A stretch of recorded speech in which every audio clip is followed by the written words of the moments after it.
grace of the Lord really for us to be where we are and to be able to do what we are doing. Yes, we have hosted quite a few, should I put it that way. Fred Hammond last year. Love it, Fred. It was packed right right here in Birmingham. We have hosted Pastor William McDowell. Okay. We have hosted Israel Horton. Right. And another prominent South African gospel artist, Bishop Benjamin Dube.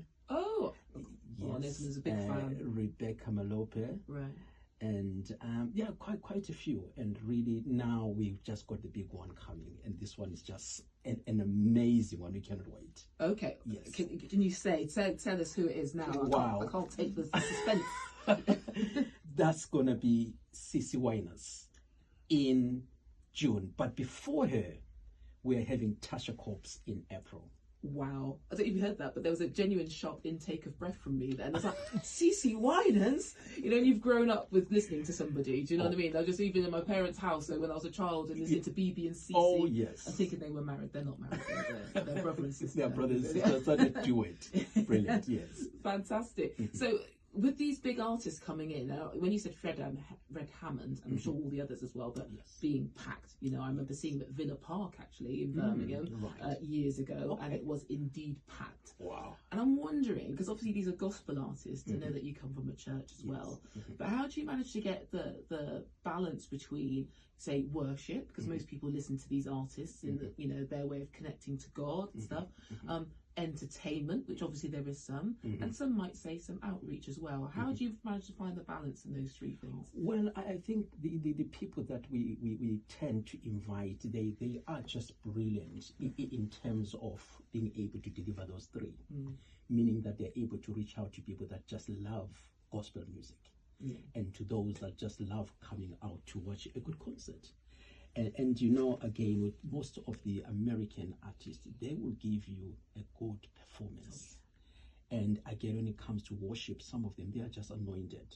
So by the leading of the Holy Ghost, and when God leads us to approach some of them, and they're able just to deliver the three, you know, a good concert, worship, and just deliver the presence of God in the house.